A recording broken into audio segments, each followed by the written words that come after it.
Uang bukan segala-galanya di dalam hidup ini, tetapi segala-galanya membutuhkan uang di dalam hidup ini.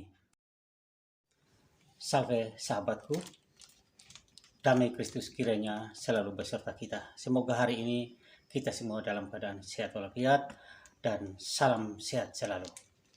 Kembali saya mengajak kita bersama-sama untuk belajar dan merenung firman Tuhan dari bacaan Injil liturgi hari ini, yaitu dari Matius bab 5 ayat 1 sampai dengan 12. Mari kita memulai membuka dengan tanda keselamatan, tanda kemenangan kita dalam nama Bapa dan Putra dan Roh Kudus. Amin.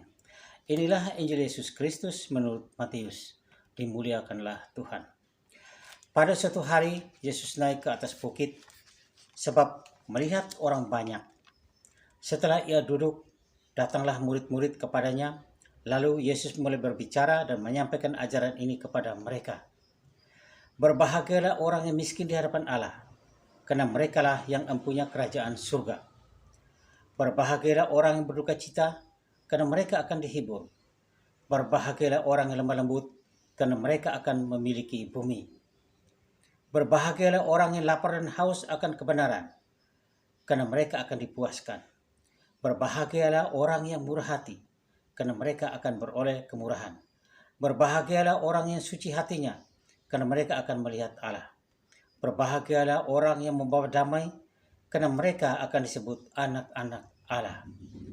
Berbahagialah orang yang dianiaya demi kebenaran, karena merekalah yang empunya kerajaan surga. Berbahagialah kalian jika demi aku kalian dicelah dan dianiaya, dan kepadamu difitnahkan segala yang jahat. Bersukacita dan bergembiralah, sebab besarlah ganjaranmu di surga. Sebab para nabi sebelum kalian pun telah dianiaya. Demikianlah sabda Tuhan. Terpujilah Kristus. Sahabatku, saudaraku yang terkasih, saya sering mendengar sebuah ungkapan seperti ini. Dalam hidup ini memang uang bukan segala-galanya, tetapi segala-galanya di muka bumi ini membutuhkan uang. Betul, hebat betul, sebuah filsafat sederhana. Demikian pun juga ada ungkapan bahwa manusia tidak pernah puas dengan apa yang ia miliki. Saya kasih dalam kurung, walaupun mungkin ini tidak berlaku untuk semua orang. Karena ada orang yang betul-betul hidup bukan tergantung dari dunia ini. Sahabatku, saudaraku yang terkasih, manusia bekerja siang dan malam untuk memenuhi kebutuhan hidupnya. Dan kebutuhan yang paling pokok dan utama di dalam hidup ini adalah makan dan minum. Yang lain-lain itu hanya tambahan. Tanpa makan dan minum manusia tidak bisa hidup. Manusia mati. Pertanyaannya, berapa harga makan sepiring? Berapa harga minum teh segelas? Sangat murah, sangat sederhana. Sebenarnya menikmati sebuah kehidupan di atas muka bumi ini. Nasi sepiring mungkin sehari 3 kali 3 piring. Air sehari mungkin 2 liter. Inilah harga hidup kita yang sebenarnya. Tetapi manusia tidak hanya itu dia butuhkan. Dia membutuhkan segala-galanya di dalam hidup ini. Kalau dia bisa memiliki, dia akan mengejar untuk memiliki. Terutama dalam 3 hal ini, sandang, pangan, dan papan. Manusia ingin masuk ke zona aman hidupnya. Dan dengan memenuhi kebutuhan-kebutuhan itu, supaya dia merasa aman, rasa tenang, damai, dan bahagia. Karena dia sudah memiliki segala-galanya ini.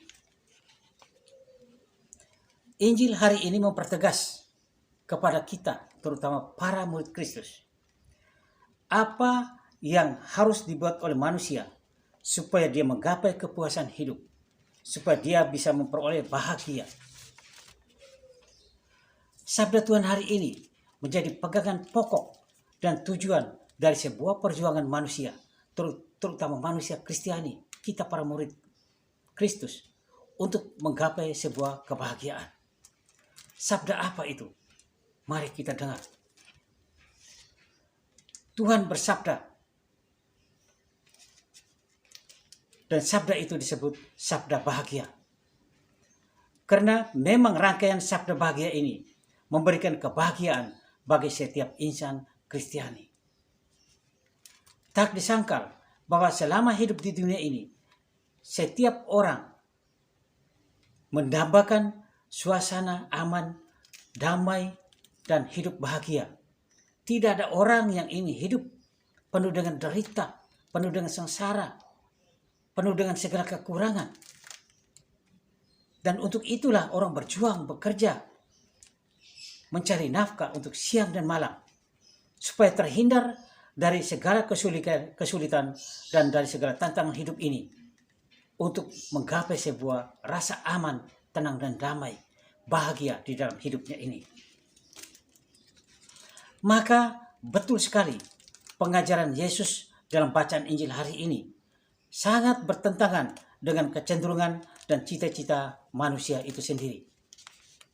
Hari ini Yesus bersabda, "Berbahagialah orang yang miskin di hadapan Allah, karena merekalah yang mempunyai kerajaan surga." Bukan hanya itu, tetapi juga orang yang dicela, orang yang difitnah, orang yang teraniaya, orang yang berduka cita, orang yang lapar. Mereka ini yang berbahagia di hadapan Allah. Sangat bertentangan dengan cita-cita, dengan apa yang dikejar oleh manusia dunia ini. Manusia dunia ini tidak mau ingin hidup miskin, tidak mau menderita, tidak mau sengsara.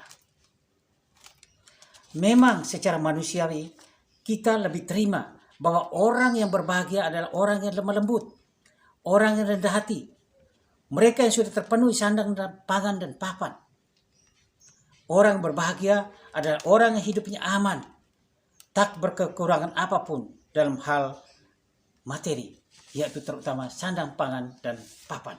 Saudaraku, sahabatku yang terkasih, inilah kebahagiaan menurut pandangan manusia, menurut pandangan dunia, dan hampir pada umumnya pandangan manusia seperti ini. Namun Yesus ingin menyampaikan sebuah sisi lain dari sebuah perjuangan untuk menggapai hidup bahagia, yaitu hidup bahagia abadi, hidup bahagia kekal di surga. Inilah kebahagiaan yang ditawarkan oleh Yesus. Tidak seperti kebahagiaan yang diberikan oleh dunia. Hari ini ada saat kita suka, ada saat kita sedih, ada saat bahagia, ada saat derita, ada tawa dan ada tangis, ada cemas, kecewa, ada gembira, silih berganti di dalam hidup ini. Bukan kebahagiaan seperti ini. Inilah kebahagiaan duniawi.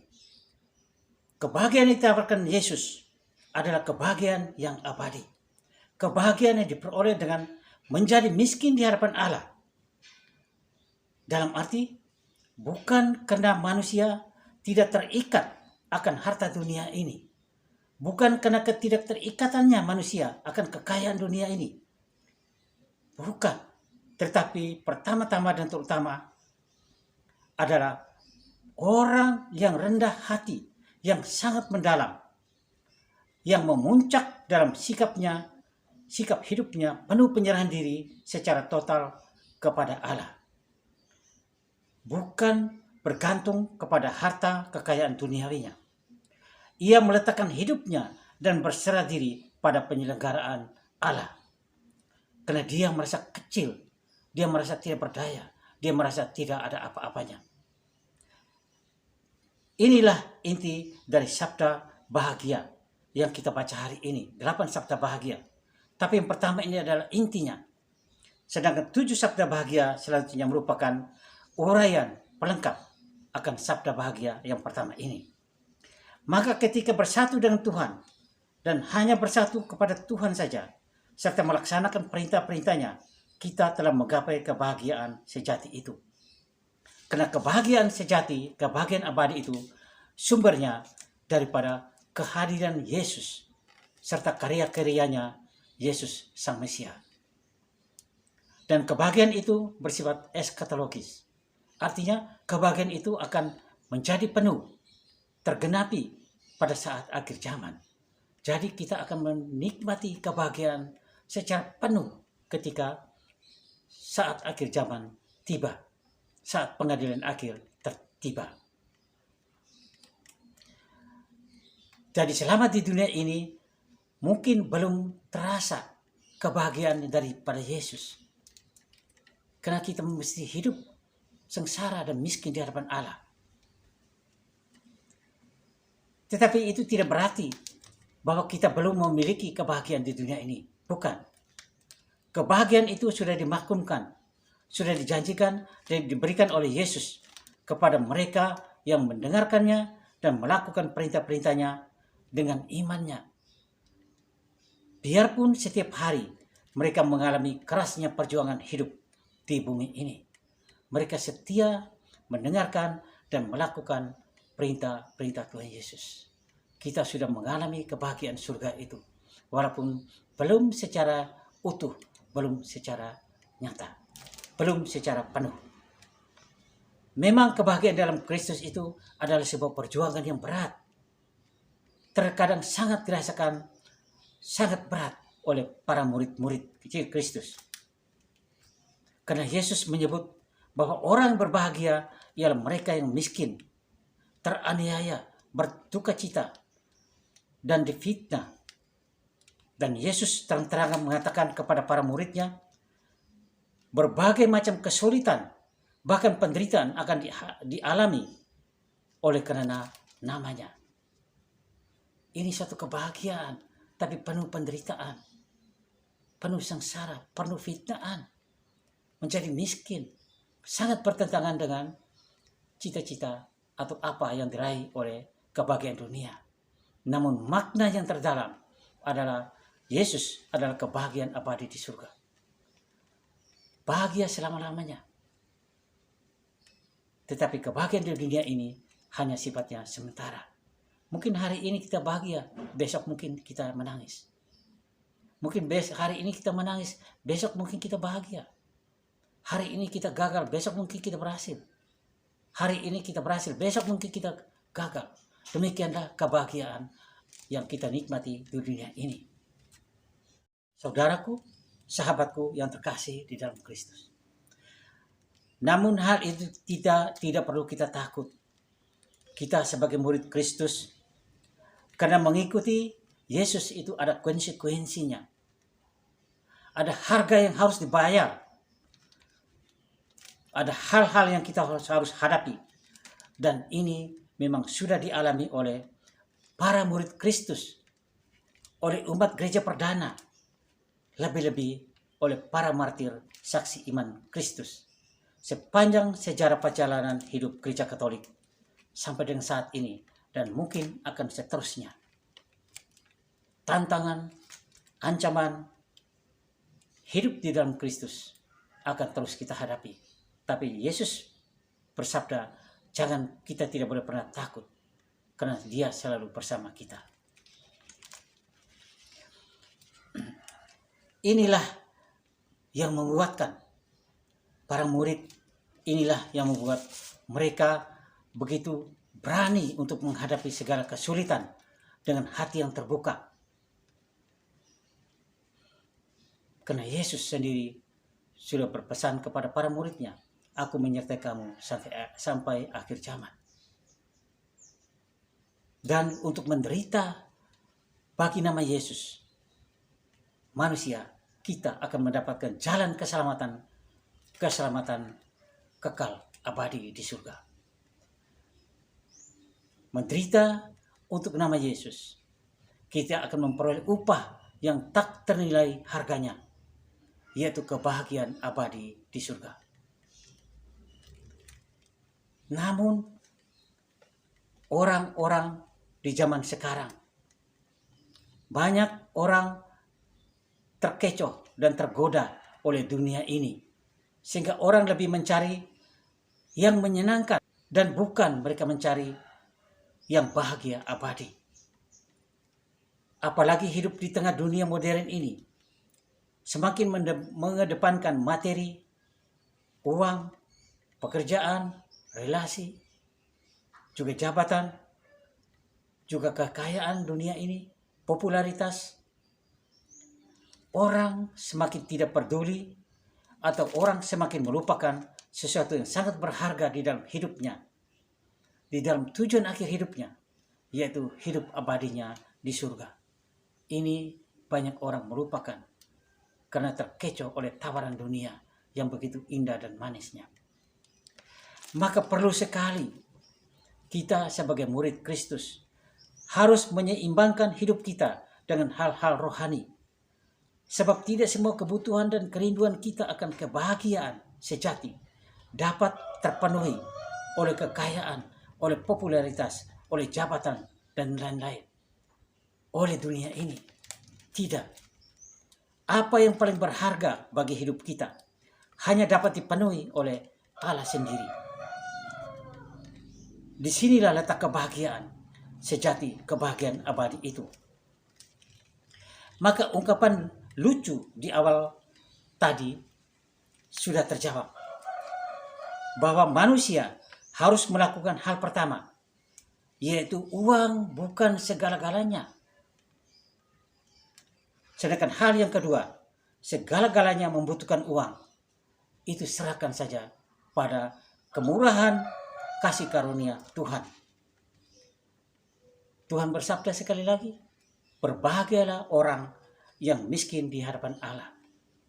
Karena Allah telah mengetahui apa yang kita butuhkan sebelum kita melambungkan permohonan kita ke hadapannya. Semoga renungan singkat ini boleh berguna bagi kita. Marilah kita berdoa. Terima kasih Tuhan Yesus, karena Engkau berkenan memberikan peneguhan kepada kami dengan sabda-Mu yang menjanjikan. Buatlah kami semakin berani menghadapi tantangan hidup di dunia ini, karena semakin meyakini bahwa Engkau ada selalu bersama kami. Engkau menyertai kami sampai akhir zaman. Amin.